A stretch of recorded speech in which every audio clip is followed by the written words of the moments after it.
আমার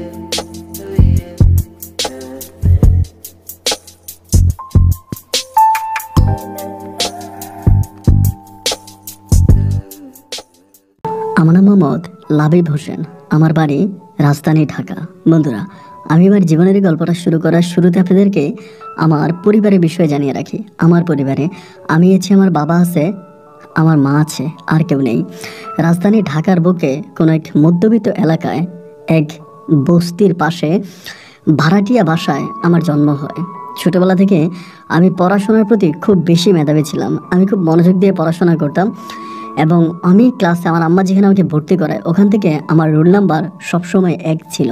যথেষ্ট মেধাবী একজন ছাত্র আমি ছিলাম। আমার বাবা পেশায় ছিল একজন ড্রাইভার।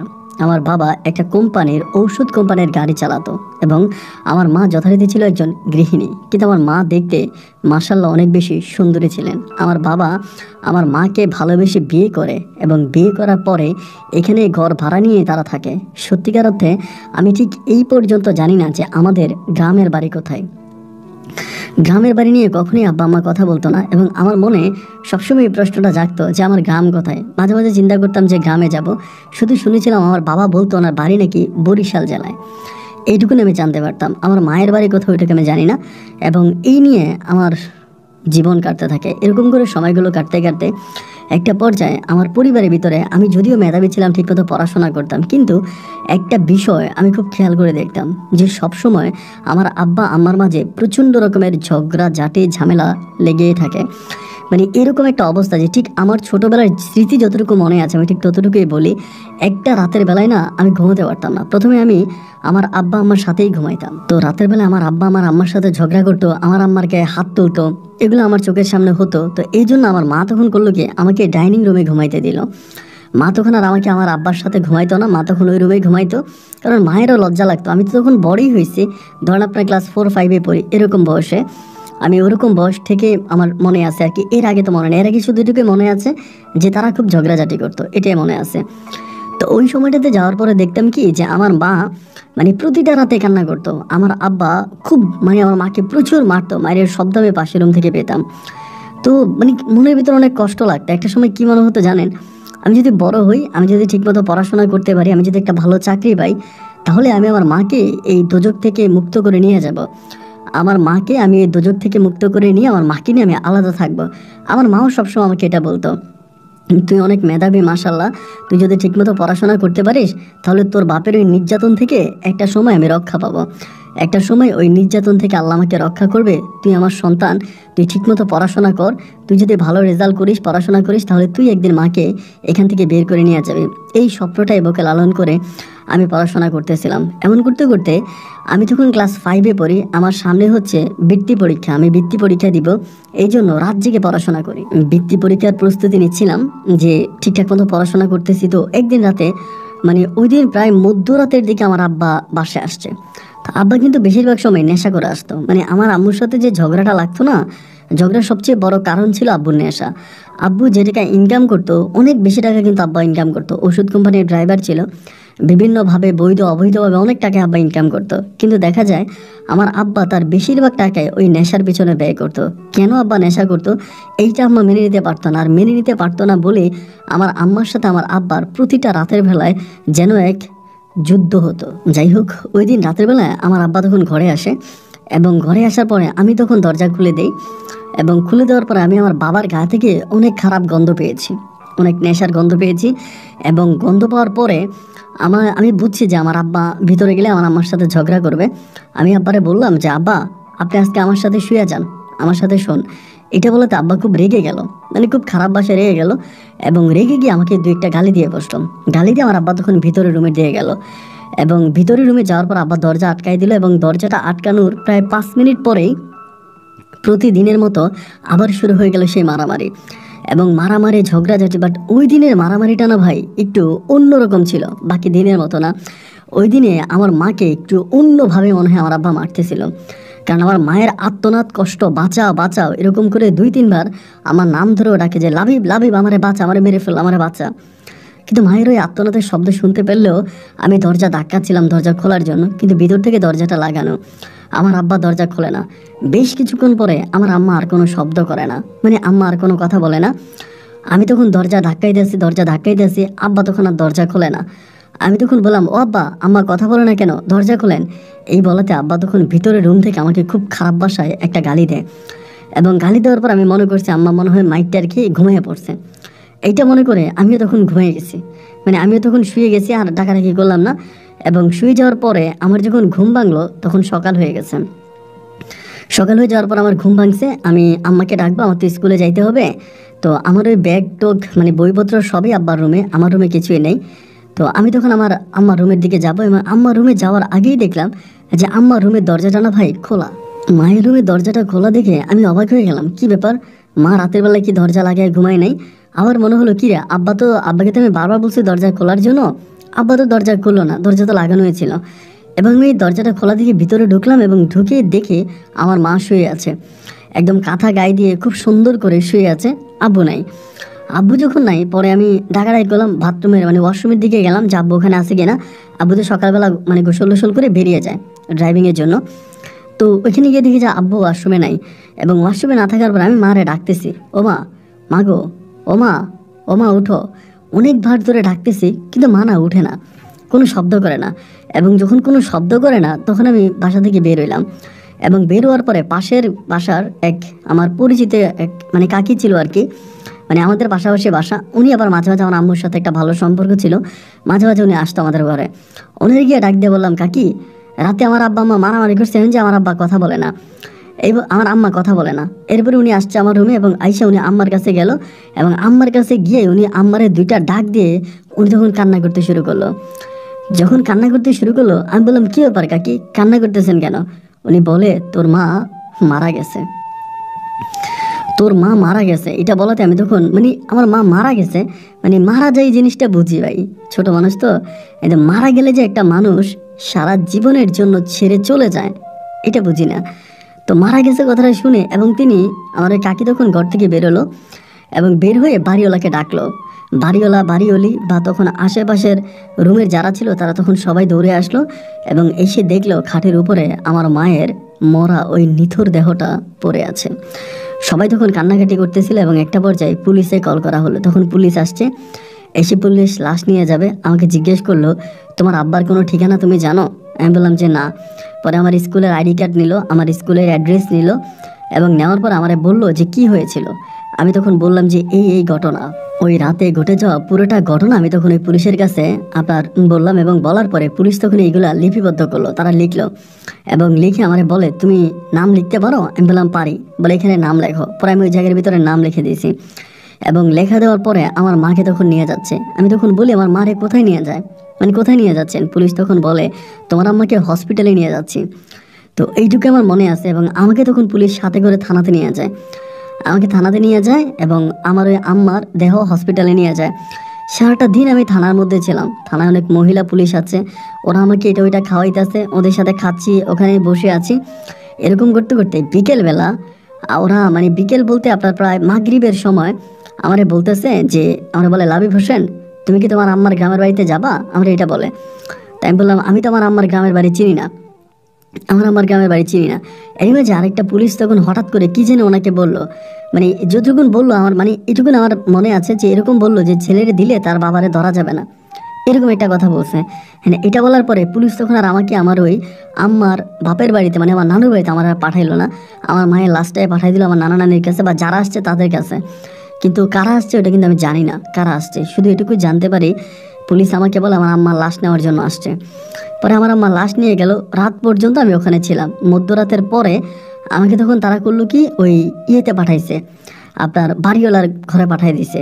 এবং বাড়িওয়ালার ঘরে পাঠাইয়া তারা তখন পুলিশ কি করলো, মানে আমাদের ওই বাড়ির আশেপাশে বিভিন্ন জায়গায় পুলিশ দাঁড়ায় আছে, আমি দেখছি ঘরের সামনে দাঁড়াইছে, ওখানে দাঁড়াইছে। মানে এখন বুঝতে পারতেছি আর কি, তখন তো বুঝতাম না। এখন বুঝতেছি মূলত আমার আব্বাকে ধরার জন্যই তারা আমাকে দিয়ে একটা ফাঁদ পাচ্ছে। তা আমার আব্বা কিন্তু আর আসলো না। রাত পেরিয়ে সকাল হয়ে গেল। এভাবে প্রায় 3 দিন 4 দিনের মতো ওই পুলিশ প্রতি রাতে দিনে মিলিয়ে বিভিন্ন ছদ্মবেশে পাহারা দিত ওই বাড়ির আশেপাশে। আমার আব্বা আমাকে নেওয়ার জন্য আসে কিনা, আমাকে নিতে আসে কিনা, এবং নিতে আসলেই পুলিশ আমার বাবাকে ধরবে। কিন্তু আমার বাবা আমার খোঁজ খবর নেওয়ার জন্য আর এখানে আসলো না। দিন পেরিয়ে যায়, রাত পেরিয়ে যায়, আমি একইভাবে ওখানে পড়ে আছি। এমন করতে করতে একটা সময় পুলিশ ওই পাহারা দেওয়া বন্ধ করে দিল। পুলিশ পাহারা আর দিচ্ছে না, আমি তখন ওই বাড়িওয়ালার কাছেই পড়ে আছি। এবং একটা পর্যায়ে কি বলবো, লজ্জার কথা মানে বলতে চাই না, শুধু এটুকুনি বলি, ওই বাড়িওয়ালা অনেক হুজুর টাইপের একজন লোক ছিলেন। তিনি দাড়ি টুপি ছিল, একজন মানে আল্লাহওয়ালা একটা লোক দেখলে মনে হয়। এইরকম একটা লোক আমার সাথে ভাই এমন কিছু কাজ করতো যেটা আমি বলতে চাই না। এই ধরনের কাজগুলো, এই ধরনের নোংরা কাজগুলো আমার সাথে করতো। একদিন দুই দিন করার পরে আমার শরীরটা অনেক অসুস্থ হয়ে যায় এবং ঠিকমতো খাবার দিত না। উনি আমার দিয়ে অনেক কাজ করাইতো এবং প্রতি রাতে আমার উপরে এই বর্বর নির্যাতন করতো।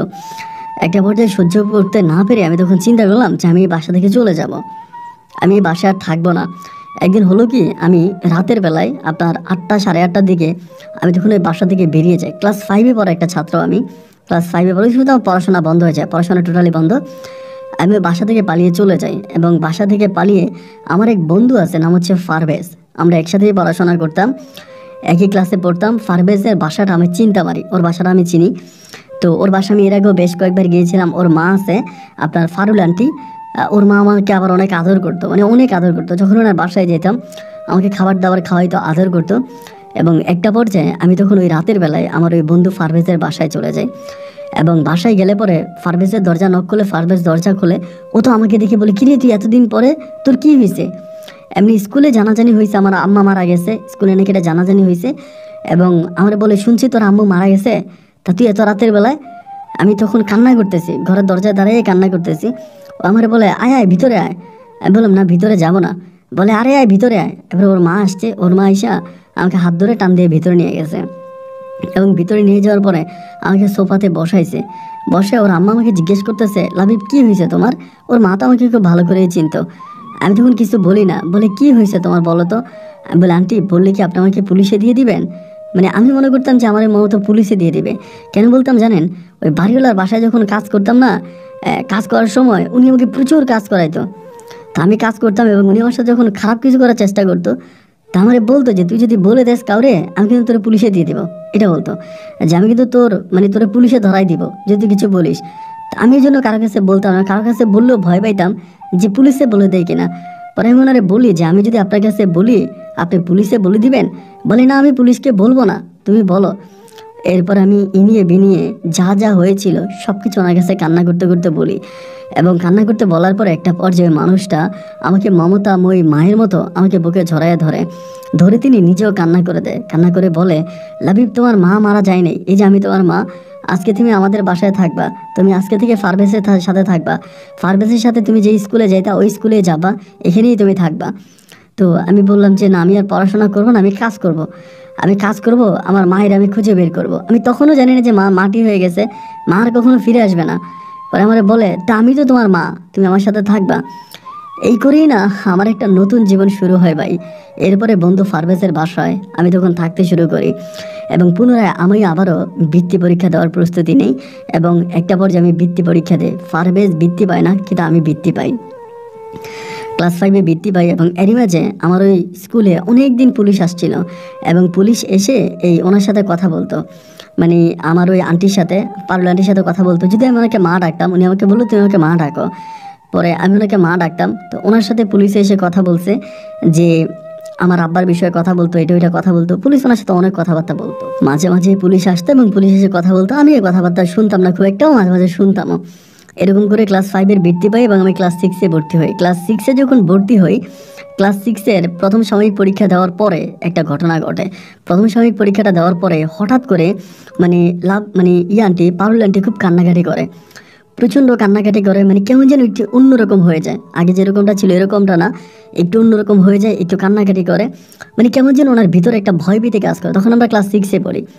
তো পরে যখন কান্নাকাটি করে এরকম একটা অবস্থা হয়, পরে আমি জানতে পারি যে আমার বন্ধু ফারভেজ আমাকে বলে ফারভেজকে নাকি ওর বাবা নিয়ে যাবে। তো ফারভেজকে ওর বাবা নিয়ে যাবে এটুকুন বলে, এই জন্য উনি কান্নাকাটি করে। এবং এমন করতে করতে একটা পর্যায়ে মানে আমি দেখতাম যে ওনাদের বাসায় পুলিশ আসে, তখন আর আমার বিষয় নিয়ে আসে না, ফারভেজের বিষয় নিয়ে আসে, ফারভেজকে নিয়ে যাবে। এবং সেই মুহূর্তে আমি একটা নতুন খবর জানতে পারি যেটা আমি আগে জানতাম না।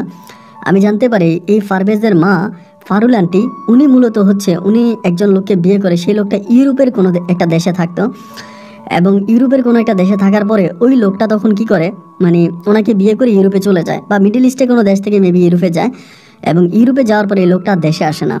তখন যে ফারবেজের যে দাদা দাদি আছে তারা প্রচুর পরিমাণে ফারবেজের মায়ের উপরে নির্যাতন করত, এবং ফারবেজের যে কাকা আছে সেই কাকাও নাকি ফারবেজের আম্মুর সাথে মানে পারুল আন্টির সাথে খারাপ কাজ করার জন্য চেষ্টা করে, এবং যার জন্য পারুল আন্টি লাস্ট পর্যন্ত ওইখান থেকে ইজ্জত বাঁচাতে, জীবন বাঁচাতে এই ফারবেজকে নিয়ে উনি গ্রাম থেকে পালিয়ে চলে আসে। তো উনি অনেকবার বলছিল যে ওনার বাড়ি ছিল রাজশাহীতে, তো উনি অনেকবার ওনার স্বামীর কাছে কমপ্লেন করছিল যে আমার জামাই মানে তোমার ছোট ভাই এগুলো করে, তোমার আব্বা আম্মা এগুলো করে, কিন্তু ওনার এইসব কথার কোনো মূল্য দিত না। ওনার ওই হাজব্যান্ড যিনি বিদেশে থাকতো তিনি এইসব কথার কোনো মূল্য দিত না, বা এইসব কথা উনি শুনতো না। একটা পর্যায়ে এই মহিলা বাধ্য হয়ে নিজের সন্তানটাকে বুকে জড়িয়ে ধরে রাজধানী ঢাকায় চলে আসে, এবং রাজধানী ঢাকায় এসে তিনি গার্মেন্টসে চাকরি নেয়, মানে গার্মেন্টসে চাকরি করে। তো এই লোক বহু বছর পরে ইতালি থেকে আসছে, মানে বিদেশ থেকে আসছে, এবং আসার পরে সে তার সন্তানকে নিয়ে যাবে। সে আইনের আশ্রয় নিয়েছে, প্রশাসনকে জানাইছে, এবং প্রশাসনিকভাবে এটা একটা মামলাধীন অবস্থা চলে গেছে। সেখান থেকে ফারবেজকে ফিরিয়ে দেওয়ার জন্য তার বাবার কাছে কোর্ট থেকে রায় আসছে, এবং সেই রায় অনুযায়ী একদিন সত্যি সত্যি বাসায় পুলিশ এসে আমাদের সামনে থেকে, পার্লামেন্টের সামনে থেকে পারভেজকে পুলিশ জোর করে মনে হয় কিডন্যাপ করে বাসা থেকে নিয়ে যায়। এবং পারভেজকে নিয়ে যাওয়ার পরে পার্লামেন্টে তখন আমাকে জড়িয়ে ধরে খুব কান্না করে। আমি বললাম যে আন্টি কান্না করবেন না, কান্না করেন না, কান্না করেন না। পরে উনি আমাকে অনেক আদর করে, আমাকে জড়িয়ে ধরে। একদিন যখন উনি আমাকে বলছিল যে তোমার মা না থাকলে কী হয়েছে, আমি তো আছি, আজকে থেকে আমি তোমার মা, ঠিক সেদিন একইভাবে আমি ওনাকে কান্না করে করে বলি আপনি না বলছিলেন যে ফারবেজ না থাকলে কী হয়েছে, আমি তো আছি, আমি আপনার সন্তান, আজকে থেকে আমি আপনাকে মা ডাকবো, আমি তো আপনাকে মা ডাকি, আমি আপনাকে আরও মা ডাকবো, আপনি আমার মা, আপনি কান্না করবেন না, আপনি কান্না করলে আমার খুব কষ্ট হয়। উনি আমাকে তখন বুকে জড়িয়ে ধরে নিজের সন্তানের মতো করে আমাকে আদর যত্ন আর ভালোবাসতে থাকে। তখন আমার সময়গুলো ওনার সাথে কাটতেছিল, আমি ওনার সাথে থাকতাম, উনি আমাকে স্কুলে নিয়ে যেত, স্কুল থেকে আনতো, তিনি গার্মেন্টসে চাকরি করতো। এইরকমভাবে সময়গুলো কাটতে কাটতে আলহামদুলিল্লাহ আমার সময়গুলো সামনে দিকে পার হইতে আছে। তো ক্লাস 5-6 শেষ করলাম, 7 শেষ করলাম, 8-এর লাস্টের বছরে, মানে এই পর্যন্ত কিন্তু আমার আব্বা আম্মার সাথে, আমার মা তো মারাই গেল, বাট আমার বাবা আমার কোনো খবর নিতে আসে নাই, বা আমার ওই জীবনটা ওখানেই, ওনার কাছে জীবনটা আমার রয়ে গেল। পরিবারের আর কোনো মানুষের খোঁজ খবর পেলাম না, আর কোনো মানুষের কোনো ঠিকানাই পেলাম না। উনি আমাকে তখন নিজের সন্তানের মতো করে, মানে ফারবেজের মতো করেই উনি আমাকে তখন কোলে পিঠে করে মানুষ করতেছে, বড় করতেছে, পড়াশোনা করাইতেছে, খাওয়াইতেছে, মানে ওনার উপরে আমি তখন পরিপূর্ণভাবে ডিপেন্ড হয়ে গেলাম। অ্যান্ড এভাবে সময়গুলো কাটতে কাটতে একটা পর্যায়ে আমি যখন ক্লাস 8-এ পড়ি, ক্লাস 8-এর লাস্টের বর্ষে আবার হঠাৎ করে মানে আমি বাথরুমে যেতে পারতাম না, মানে পায়খানা করতে পারতাম না, আমার পেটে প্রচণ্ড ব্যথা হতো এবং পেট অনেক ফুলে থাকতো। আমি বুঝতে পারতাম যে আমার সম্ভবত কিছু একটা হয়েছে, এবং তিনি তখন আমাকে হসপিটালে নিয়ে যায়, বিভিন্ন ডাক্তারের কাছে নিয়ে যায় আমার মা, মানে আমি ওই পার্লামেন্ট থেকে মা বলেই সম্বোধন করি, ওই মা। এবং নিয়ে যাওয়ার পরে সেখানেই আমি জানতে পারি যে আমার একটা রোগ হয়েছে, এবং এই রোগের চিকিৎসার জন্য মোটামুটি কিছু টাকারও প্রয়োজন, মোটা অঙ্কের কিছু টাকার প্রয়োজন। এবং ওই মুহূর্তে আমার ওই মা তখন টাকার সন্ধানের জন্য পাগল হয়ে যায়, বিভিন্ন জায়গায় টাকা চায়, কিন্তু আসলে ওনাকে কেউ টাকা দেয় না। উনি একজন গার্মেন্টসের ওয়ার্কার, একজন গার্মেন্টসের অপারেটরকে তো আসলে অত টাকা কেউ দিত না। আমি শুনেছিলাম আমার ওই চিকিৎসা করতে নাকি প্রায় 1.5 লাখ থেকে 2 লক্ষ টাকা লাগবে, এবং কি হয়েছে আল্লাহ ভালো জানে। ওই সময় উনি শুধু আমাকে এটাই বলছে যে আমার একটা রোগ হয়েছে, এটা চিকিৎসা করতে টাকা লাগবে। তো এরকম করতে করতে আমার যে বাড়িওয়ালা ছিল, মানে আমার যে বাসা আমার আম্মু মারা যায়, ওই বাড়িওয়ালার কাছে পর্যন্ত উনি যায়, আমাকে নিয়ে যায়। এবং নিয়ে যাওয়ার পরে বাড়িওয়ালা বলে হ্যাঁ আমার আব্বা নাকি 2-3 বার আসছিল, আমার আব্বা 2-3 বার, এর আগে কিন্তু উনি আমাকে আর কখনোই ওখানে নেয় নাই, বাড়িওয়ালার বাড়িতে আর নেয় নাই। এবং এর আজকে এত বছর পরে ওই বাড়িওয়ালার বাসা আমাকে নিয়ে যায়, এবং নিয়ে যাওয়ার পরে বলে যে ওর আব্বা আসছিল কিনা, বলে হ্যাঁ ওর আব্বা 2-3 বার আসছিল, আমাকে জিজ্ঞেস করছিল যে লাবিব কোথায়, আমি তো জানি না ও কোথায় চলে গেছে, এখন কোন জায়গায় গেছে তা তো জানি না, ওর আব্বা অনেকদিন এসে ঘোরাফেরা করে আবার চলে গেছে, আজকে বেশ কয়েক বছর হয়ে গেল ও আর এখন এই জায়গায় আসে না। পরে আন্টি মানে আমার ওই মা বলতেছে যে ঠিক আছে আপনি আমার বাসার অ্যাড্রেসটা রাখেন, বাসার ঠিকানাটা রাখেন, যদি লাবিবের বাবা কখনো আসে তাহলে ওই বাসায় আপনি আসতে বললেন। এই কথা বলে ঠিকানা দিয়ে উনি চলে আসলো, কিন্তু আমার আব্বা আর আমাকে দেখতে আসলো না, বা আমার আব্বার আর কোনো খবর পেলাম না। এরপরে উনি জানি কিভাবে টাকা ম্যানেজ করে, এবং টাকা ম্যানেজ করে পরে একটা পর্যায়ে তিনি আমার চিকিৎসা করে, এবং ওনার ওই চিকিৎসা আমি মোটামুটি সুস্থ হয়ে ভালো হই, আমি আবারও পড়াশোনা করতে শুরু করি, এবং এক পর্যায়ে আমি এসএসসি পরীক্ষা দিই। আলহামদুলিল্লাহ আল্লাহর অশেষ মেহেরবানিতে আমি এসএসসিতে খুব ভালো রেজাল্ট করি। আমার পড়াশোনা আমি জানি না যে কেন, আমি কিন্তু খুব বেশি ভাই পড়াশোনা করতাম না, মাঝে মাঝে পড়াশোনা করতাম এবং বেশিরভাগ সময় আমি কান্নাকাটি করতাম। আমার আব্বুরকে মিস করতাম, আমার মরে যাওয়া মায়ের কথা মনে হতো, ফারভেজকে মনে হতো। এবং আমি এটুকুন জানতে পারি পরে নাকি ফারভেজকে বিদেশে নিয়ে চলে গেছে, মানে ওর বাবা নতুন করে আবার বিয়ে করে ওই মা সহ, মানে ওর ওই সৎ মা সহ ফারভেজকে বিদেশে নিয়ে যায়। তো ফারভেজের মা আর ফারভেজের সাথে কোনো যোগাযোগ করে নাই, বা ফারভেজও আর ফারভেজের আম্মুর সাথে কোনো যোগাযোগ রাখে নাই, ওর মতো করে চলে গেছে। তো এখানে আমি তখন ওনার কাছে বড় হচ্ছিলাম। একটা পর্যায়ে দেখা গেল এরকম করে এসএসসি পরীক্ষা দিলাম, এসএসসি রেজাল্টও আমার মাশাল্লাহ অত্যাধিক ভালো হলো। এবং এসএসসি রেজাল্ট আউট হওয়ার পর আমি তখন কলেজে ভর্তি হই, ঢাকা শহরের একটা কলেজে ভর্তি হই। এবং কলেজে যখন আমি পড়ি না, তার পাশাপাশি কিন্তু আমি টিউশনি করতাম এবং টিউশনি করে নিজের টাকাও আমি ম্যানেজ করতাম, আবার আমার মাকেও আমি টুকিটাকি টাকা পয়সা দিতাম। এরকম করতে করতে আমি ইন্টারমিডিয়েট শেষ করার পরে আমি মেডিকেলে ভর্তি হব এরকম একটা স্বপ্ন দেখি।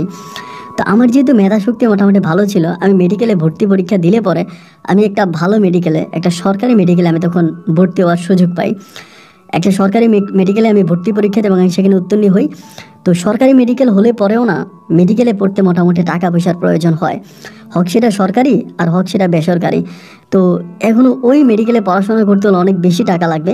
আর আমি মেডিকেলে পড়া অবস্থায় অন্য কোনো দিক থেকে আসলে ওভাবে টাকা ইনকাম করার কোনো অপশন আমার কাছে নাই যে আমি অন্য কোনো দিক থেকে মোটামুটি কিছু টাকা ইনকাম করব। বা মেডিকেলের পড়াশোনা অনেক বেশি চাপ ছিল, যারা মেডিকেল স্টুডেন্ট তারাই বুঝবে, দিনরাত মিলিয়ে পড়া লাগে। এবং এভাবেই পড়ে এরপরে আবার টিউশনি করাটা আমার জন্য খুব কঠিন হয়ে যাচ্ছিল। একবার যে আমার মা আমাকে বলল যে একটা কাজ করো, এই লাবিব, তোর আর মানে টিউশনি করা লাগবে না, তুই পড়াশোনা কর। আমি তখন বললাম যে মা, এত টাকা মানে খরচ, তোমার বাসার খরচ, আমার এখানকার খরচ, তো আমি তো হোস্টেলে থাকতে হবে, হোস্টেলে থেকে পড়বো, তো এইগুলো আসলে কীভাবে ম্যানেজ করবা? আমার আম্মা বলে সমস্যা নাই, আল্লাহ একদিক দিয়ে না একদিক দিয়ে ম্যানেজ করাই দিবে, আল্লাহ ব্যবস্থা করে দিবে, তুই টেনশন করিস না, তুই ঠিকমতো মনোযোগ দিয়ে পড়াশোনা কর, আম্মু সব টাকা ব্যবস্থা করবো। এরপরে আমি ওই আমার মায়ের উপরে পড়ে আসি, তিনি সব টাকা ব্যবস্থা করে, আমি তখন পড়াশোনা করি। এরকম করে আমি প্রথম সেমিস্টারে পরীক্ষা দিই এবং সেকেন্ড সেমিস্টার পরীক্ষা দেওয়ার পরে থার্ড সেমিস্টারে এলে পরে দেখা গেলো যে আমাদের এখানে মানে যে স্টুডেন্টগুলো ছিল বা যারা ছিল, এখানে একটা অনুষ্ঠান করা হয়। একটা অনুষ্ঠান করে আমাদের একজন প্রফেসর ছিলেন, ওই প্রফেসরের উদ্যোগে একটা অনুষ্ঠান করা হয়। এবং ওই অনুষ্ঠানের ভিতরে তখন বিভিন্ন স্টুডেন্টদের লাইফ স্টোরি বা বিভিন্ন স্টুডেন্টদের জীবন নিয়ে অনেক আলোচনা, অনেক কথাবার্তা হয় ওই মেডিকেলের। তো ওই মেডিকেলে গেলে পরে আমি তখন মাইক্রোফোনে আমার জীবনে ঘটে যাওয়া যে অনাকাঙ্ক্ষিত ঘটনাগুলো ঘটেছে, আমি এগুলোর একটা বর্ণনা দিই যে আমার মাকে কিভাবে আমার আব্বা মেরেছে, আমার মা কিভাবে মারা গেল। এরপরে আমি ঠিক এতক্ষণ পর্যন্ত আপনার কাছে যা বলেছি এই কথাগুলি আমি সংক্ষেপ করে আমার একটা অনুষ্ঠানের মধ্যে আমি বলি। এবং আমার এই অনুষ্ঠানের এই কথাগুলো বলার পরে প্রতিটা মানুষ ভাই কান্না করে, প্রতিটা স্টুডেন্ট কান্না করে, শিক্ষক যারা ছিল এনারা কান্না করে। এবং সবাই মোটামুটি আমার প্রতি সবাই কিন্তু জানতো না আমার এই ভিতরের বিষয়টা, আমার ভিতরে লুকিয়ে থাকার এই বিষয়টা কেউ জানতো না। এখন যখন সবাই জানতে পারছে যে আমার জীবনে এইরকম একটা অ্যাক্সিডেন্টলি ঘটনা আছে এবং আমি এইরকমভাবে উঠে আসছি, এটা জানার পরে সবাই তখন আমাকে জড়িয়ে ধরে ওই অনুষ্ঠানের মধ্যেই এবং জড়িয়ে ধরে কান্নাকাটি করে। এবং এরপর থেকে দেখা গেল যে প্রত্যেকে আমার প্রতি না এক অন্য রকমের মায়া দেখাচ্ছে, সবাই আমাকে অনেক ভালোবাসতেছে এবং সবাই আমাকে নিয়ে খুব আলোলে ধুলোলে, মানে আমাকে অনেক করতেছে, হেল্প করতেছে। তো কোনো বন্ধু আমাকে নাস্তা কিনে দিচ্ছে, কোনো বন্ধু আমাকে টাকা দিচ্ছে, মানে এভাবে অনেকে আমাকে সাহায্য সহযোগিতা করে। তো এগুলো না আমার আসলে খুব বেশি একটা প্রয়োজন নাই, আমি এগুলো আসলে চাইও না। তো এরপরেও ওরা আমাকে অনেক কিছু দিত, আমাকে কেউ এটা দিত, কেউ ওটা দিত, এরকমভাবে অনেক কিছু আমাকে দেওয়া যাইতো। তো আমি এগুলো নিতাম বা এগুলো নেওয়ার পর আমি ওভাবেই থাকতাম। তো এমন করতে করতে আমাদের কলেজেরই একটা মেয়ে নাম, মানে ইউনিভার্সিটির একটা মেয়ে নাম হচ্ছে রোষা। তো এই মেয়েটা মানে আমি দেখলাম যেদিন আমি অনুষ্ঠানের কথাগুলো বলি আর কি, ওই দিন এই মেয়েটা সবচেয়ে বেশি কান্না করে, প্রচুর কান্না করে। এবং ওই রোষা আমাকে একটু ওভার টেক কেয়ার করতে শুরু করে, আমাকে একটু এক্সট্রা টেক কেয়ার করে। যে আমি যখন মেডিকেলে পড়াশোনা করতাম, যে আমাকে এরকম করে লাভিব তুমি খেয়েছো কিনা, বা তোমার ও মাঝে মাঝে বাসা থেকে অনেক সুস্বাদু খাবার নিয়ে আসতো। তো ও যে খাবার আমাকে খাওয়াইতো আমি খাইতাম এবং বাকিটা না আমার মায়ের জন্য রেখে দিতাম, কারণ এত দামি খাবার তো আমাদের বাসায় হতো না। ও খাবার দিলে মাঝে মাঝে আমি অর্ধেক খাইতাম, বাকিটা আমার মায়ের রেখে দিতাম, আমি বাসায় গিয়ে মায়ের দিয়ে আসতাম। মানে এরকমভাবে আমার দিন আর রাতগুলো কাটতে থাকে। আলহামদুলিল্লাহ, আল্লাহর অশেষ মেহেরবানিতে এইভাবে রোষার সাথে আমার দিন রাতগুলো কাটতেছে আর আমি পড়াশোনা করতেছি। এক পর্যায়ে রোষার মুখ থেকে আমি একটা নতুন খবর শুনতে পেলাম। তখন আমি মেডিকেলে আপনার ফাইনাল পরীক্ষা দেই নাই, এমবিবিএস পরীক্ষা দেই নাই। ওই মুহূর্তেও আমাকে একটা সময় প্রেমের প্রপোজাল দিল, মানে ডিরেক্টলি আমাকে বলল যে দেখো লাবিব, আমার অনেক স্বপ্ন ছিল যে আমি একটা সৎ নিষ্ঠাবান একটা ছেলেকে বিয়ে করব, যে কিনা দেখতে অনেক সুদর্শন হবে এবং তার ভিতর কোনো চাহিদা থাকবে না, বাস্তবতার সাথে যুদ্ধ করে মানুষটা বড় হবে। এই স্বপ্নটা আমি সবসময় দেখতাম। আমি বেশি বেশি সিনেমা দেখতাম, আর আমি মনে হয় একমাত্র মেয়ে যে কিনা অনেক বেশি বাংলা সিনেমা দেখি এবং বাংলা সিনেমার প্রতি আমার অনেক আকর্ষণ, অনেক টান। তো আমার ভিতরে সবসময় এই জিনিসটা কাজ করতো যে আমি যে মানুষটাকে বিয়ে করবো সেটি তোমার মতোই হবে। তো আমাকে তোমার অনেক ভালো লেগেছে, আমি তোমার সাথে সম্পর্ক মেক করতে চাই এবং আমি তোমাকে বিয়ে করতে চাই। তখন কিন্তু আমি বলি বারবার আমার এমবিবিএস পরীক্ষা দেওয়ার আগে। পরে আমি বললাম যে দেখো রোষা, আমার পরিবার সম্বন্ধে তো আমি সব কিছুই বলেছি অনুষ্ঠানে, তুমি তো সব কিছুই শুনেছো এবং ব্যক্তিগতভাবে তুমি আমাকে চিনো। তো আমার এরকম পরিস্থিতির মধ্যে আমি কখনো তোমার মতো একজন বড় লোকের মেয়েকে বিয়ে করা বা তার সাথে সংসার করা, এইটা আসলে আমার দ্বারাই হবে না, বা এটা আমি করতে পারবো না। তো তুমি আসলে মানে এরকমটা করো না। তো আমাকে বলে যে দেখো, আমি বড় লোকের মেয়ে হই আর আমি যাই হই, আমি এমবিবিএস পরীক্ষা দেবো, এমবিবিএস ডাক্তার হবে এবং তুমিও এমবিবিএস ডাক্তার হবা। সো আমরা দুজনেই ডাক্তার। আর আমার পরিবার যদি মেনে না নেয় তাতেও কোনো সমস্যা নাই, আমি তোমাকে গোপনে বিয়ে করব, মানে আমি তোমাকে আমার পরিবারের এগেনস্টে গিয়ে আমি তোমাকে বিয়ে করব। তা আমি তখন তারে বললাম যে মানে এত ঝামেলা করার তো কোনো প্রয়োজন নাই, তুমি একটা ভালো পরিবারের মেয়ে, একটা ভালো বংশের মেয়ে, তুমি দেখে শুনে তুমি তোমার মতো করে তুমি বিয়ে শাদী করবা, তোমার মতো করে তুমি সংসার করবা, কেন আমার সাথে থেকে বা আমার সাথে এই ধরনের সম্পর্কে জড়িয়ে তুমি নিজেকে কষ্ট দিতে চাচ্ছ? তুমি নিজেকে এভাবে কষ্ট দিও না। আমার বলে আরে না, তুমি যেটা মনে করতেছো এটা এরকম কিছুই না। আসলে বিষয়টা হচ্ছে যে আমি আমি তোমাকে পছন্দ করি এবং আমি তোমার সাথে সারা জীবন থাকবো। অ্যান্ড ওরকম করেই দেখলাম, বাট আমি না ওভাবে ওকে খুব বেশি একটা চান্স দিলাম না, খুব বেশি একটা সুযোগ দিলাম না, কারণ সম্পর্কগুলোর মধ্যে থেকে না আমিও নিজেকে কেমন জানি একটু আড়ালে রাখতে চাই। কারণ অনেক গল্প শুনি, অনেক স্টোরি দেখি, মানে অনেক রকমের অনেক কিছু দেখি যে এরকম রিলেশন করলে মানুষ তার টার্গেট থেকে সরে যায়, তার টার্গেট ফিল আপ করতে পারে না। তো আমি যদি রোষার সাথে কোনো সম্পর্কে জড়িয়ে পড়ি, আমি সম্ভবত আমার টার্গেট থেকে পিছিয়ে যাব। তো আমার টার্গেট থেকে আমি পিছাতে চাই না বলে আমি তখন রোষাকে বলে দিলাম যে না, আমি আসলে এই ধরনের কোনো সম্পর্কে জড়াতে চাই না বা আমি এগুলো করবো না। তোমাকে বারবার প্রেশার দিতেছে যে না, কেন করবা না, তুমি কেন করবা না, আমি তোমাকে পছন্দ করি, তুমি তো আমাকে পছন্দ করো, তাহলে হবে না কেন? মানে মোটামুটিভাবেও আমাকে একরকম প্রেশার দিয়ে ওর প্রতি আমাকে আকৃষ্ট করে তোলে। যদিও দেখতে শুনতে অনেক সুন্দরী ছিল, মানে এত সুন্দরী যা বলার মতো না। আমাদের কলেজের মধ্যে, আমাদের ওই এর মধ্যে নাম করে মানে দেখতে শুনতে এতটাই সুন্দরী ছিল। তো প্রচুর পরিমাণ আমাকে টেক কেয়ার করে, আমাকে যত্ন করে এবং কিভাবে কি লাগবে না লাগবে মানে সারাক্ষণও আমাকে পাগলের মতো, আমাকে নিয়ে ওর টেনশন, আমাকে নিয়ে মানে শপিং করাই দেয়, আমার আম্মুর জন্য শপিং করে দেয়। এরকম করতে করতে এক পর্যায়ে আমি তখন এমবিবিএস পরীক্ষা দেই এবং পরীক্ষা দেওয়ার পরে আলহামদুলিল্লাহ আমি পাশ করি এবং আমার পাশে পাশে রোশাও খুব ভালো রেজাল্টে পাশ করে এবং তখন আমি এমবিবিএস ডাক্তার হয়ে যাই। ডাক্তার হয়ে যাওয়ার পর তখন ইন্টার্নিংয়ের জন্য আপনার সিলেটে তখন আমি যাই। ঢাকা থেকে আমি তখন সিলেটে যাই, ওখানে ইন্টার্নিং করবো সিলেট মেডিকেলে। তো ওইখানে আমি মানে ট্রাই করতেছি, ট্রায়াল দিতেছি এবং ও তখন আরেকটা মেডিকেলে যাইতো। তো আমাদের মাঝে প্রচুর পরিমাণের ফোনে কথা হতো, ইন্টার্ন করতাম ওর সাথে, আমার প্রচুর পরিমাণে ফোনে কথা হতো, ও অনেক কথা বলতো, আমি অনেক কথা বলতাম। এরকম করে দুজনের মাঝে কথাবার্তা বলতে বলতে ও আমার প্রতি তখন অনেকটা দুর্বল হয়ে যায়, আমিও তখন তার প্রতি অনেকটা দুর্বল। একটা পর্যায়ে আমি তখন ঢাকাতে বসলাম একটা চেম্বারে, আমার ইন্টার্নিং শেষ করে একটা চেম্বারে বসলাম ঢাকাতে।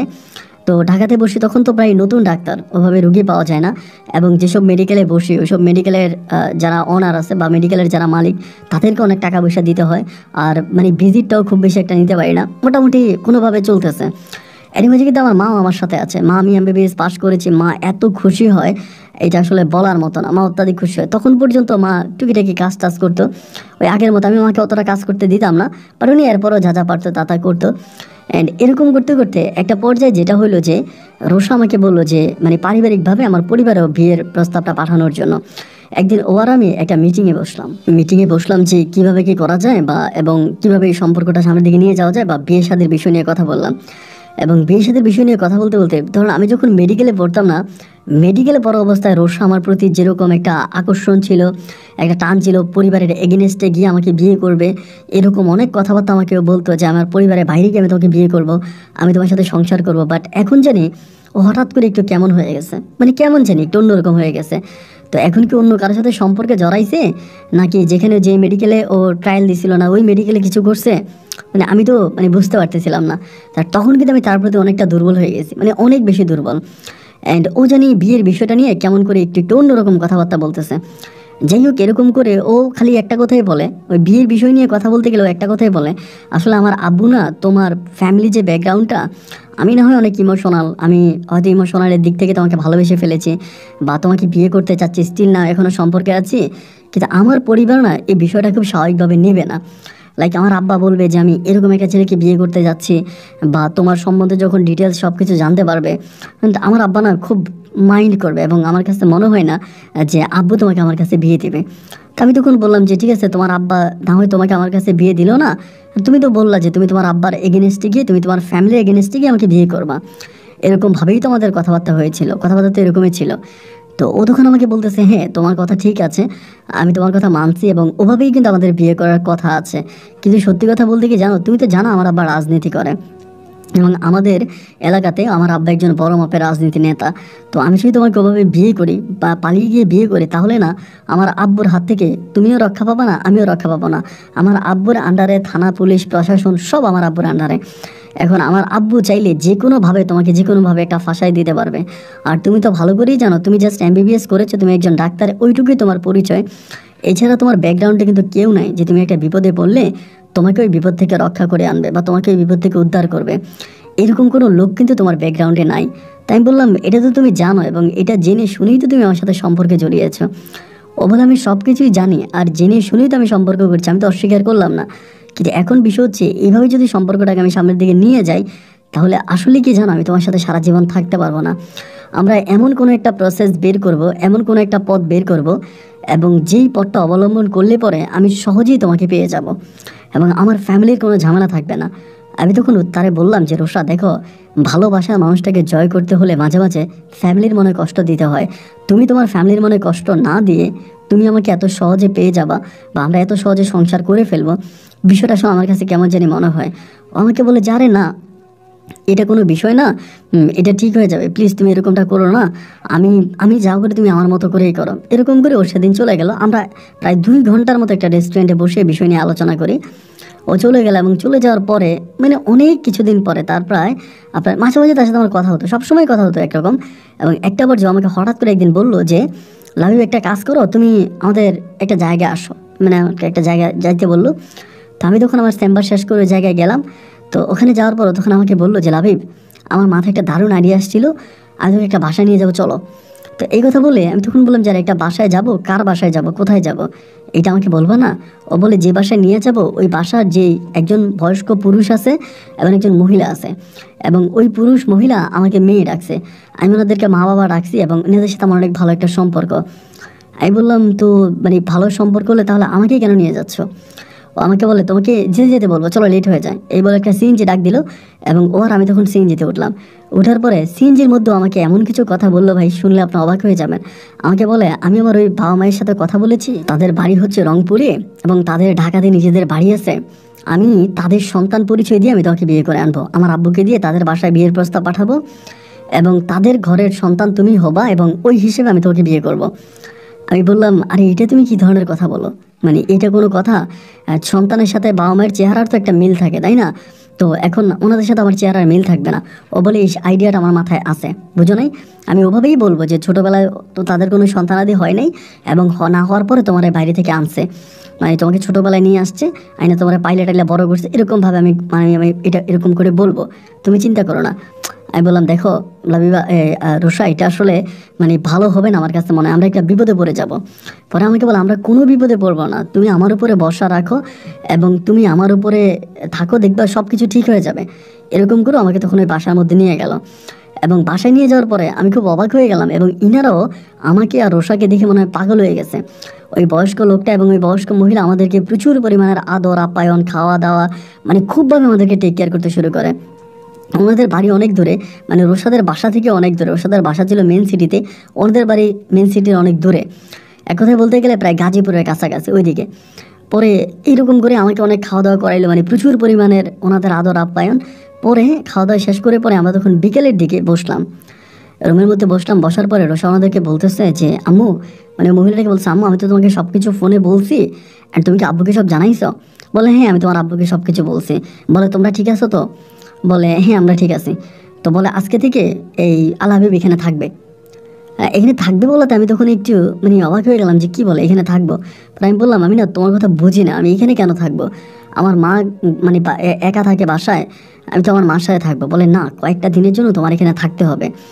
আমি বলবো যে তুমি মানে বাইরে পড়াশোনা করছো, লাইক অন্য মেডিকেলে পড়াশোনা করে আসছো, এই জন্য তুমি বাইরে ছিলা, এখন মেডিকেল শেষ হয়েছে, তুমি ঢাকাতে জয়েন করে অন্তত একটা মাস ওনাদের সাথে থাকো প্লিজ। আমি বললাম ও খুব অনুরোধ করতেছে যে আমি যেভাবে সাজাইতেছি তুমি আমার সাজানো পথে চলো, দেখবে যে আমাদের কোনো প্রবলেম হবে না, আমরা দুজন দুজনকে খুব ইজিতে খুব সহজে কোনো ঝামেলা ছাড়াই আমরা দুজন দুজনকে পেয়ে যাব, প্লিজ তুমি আমার কথাটা শোনো। এরকম করে ও তখন আমাকে অনুরোধ করতে থাকে, রিকোয়েস্ট করতে থাকে। একটা পর্যায়ে আমি বললাম যে ঠিক আছে, তুমি এরকম মন খারাপ করো না, তুমি যেটা বলেছো সেটাই হবে, আমি তোমার কথা রাখবো। এরপরে ওর কথা মতোই আমি ওই বাসায় থাকতে শুরু করি। আমি ওই বাসা থেকে তখন চেম্বারে যেতাম, রোগী দেখতাম, বাসায় আসতাম, এবং এভাবে ওর সাথে তখন ওর সাথে আমার সম্পর্ক হয়ে গেছে, মানে ওই বাসার সাথে সম্পর্ক হয়ে গেছে। কিন্তু সত্যি কথা বলতে গেলে কি জানেন, ওই বাসায় যে একজন মানে মা বাবা ছিল তারা এতটাই ভালো ছিল, মানে আমি কি বলবো যে ওনারা মানে আমি যখন হসপিটাল থেকে আসতাম অনেক সময় আমি ওদিকে গাড়ি পাইতাম না, মানে রিক্সা পাইতাম, অনেক সময় পায়ে হেঁটে আসা লাগতো। তো আমি একটু মোটা কাটা ছিলাম, স্বাস্থ্যবান ছিলাম, তো আমার পা ধরে তারা মানে আমার পা মেসেজ করতো, মানে ওই মহিলা, আমি ওনাকে মা ডাকতাম, উনি পা মেসেজ করতো। আমি বলতাম যে না না এগুলোর প্রয়োজন নেই, বাট এই ঘটনাগুলো না আমি আমার মাকে তেমন কিছু জানাই নাই। মাকে যদি জানাই তাহলে মা মনে কষ্ট পাবে, মা বলবে যে আমি এখন ডাক্তার হয়ে যাওয়ার পরে অন্য কাউকে মা বাবা ডাকতেছি, আমার মায়ের মনে হয়তো কষ্ট যেতে পারে। এই জন্য মায়ের মনে কষ্ট যাতে না যায় আমি মাকে কোনো কিছু বললাম না। অ্যান্ড মাকে কোনো কিছু না বলে আমি তখন ওনাদের সাথে অ্যাডজাস্ট হতে শুরু হলাম, ওনার সাথে থাকতে ছিলাম। প্রায় একটা মাস হয়ে গেল, এবং এক মাস হয়ে যাওয়ার পরে একটা পর্যায়ে রোষা তখন তার বাবা মাকে বিষয়টা জানালো। জানানোর পরে রোষার মামা এবং রোষার বাবা মা তখন এই জায়গায় আসছে, মানে ওই বাসায় আসছে। এবং আসার পরে তারা বললো যে আমার ছেলে রংপুর মেডিকেল থেকে এমবিবিএস করছে। আমি তো ঢাকা থেকে করছি এটা বলে নাই, বলে রংপুর থেকে এমবিবিএস করছে, এবং আমার ছেলে দেখতে শুনতে এরকম ভালো, এমনি সামনে খুব ভালোভাবে। তখন আর যেহেতু আমি এমবিবিএস করেছি, আমি একজন ডাক্তার, এবং ওনাদের ব্যাকগ্রাউন্ড অনেক ভালো, তখন আর খুব যাচাই করলো না, রোষার আব্বা খুব যাচাই করলো না, আমাকে দেখে শুনে তাদের পছন্দ হয়ে গেল। এবং সেখান থেকে রোষার ফ্যামিলি তখন বিয়ের কথাবার্তা মোটামুটি ফাইনাল করে ফেললো। তো বিয়ের কথাবার্তা যখন ফাইনাল করে ফেলছে 15 দিন পরে বিয়ে দিন তারিখ ঠিক হয়ে গেল। তো এখন আমি রোষারে বললাম, মানে ওনারা কিন্তু আমাকে মানে এই যে আমার দুইটা বাবা মা আছে তারা কিন্তু সম্পূর্ণ তাদের খরচ দিয়ে আমাকে বিয়ে করাবে, মানে আমার বিয়েতে যত টাকা খরচ হয় তারা আমাকে তাদের খরচেই বিয়ে করাবে। এবং সত্যিকার অর্থে কিন্তু তাদের কোনো ছেলে মেয়ে নাই, এবং ছেলে মেয়ে না থাকার কারণে রোষা তাদের সাথে কিভাবে পরিচয় এটা আমি জানি না।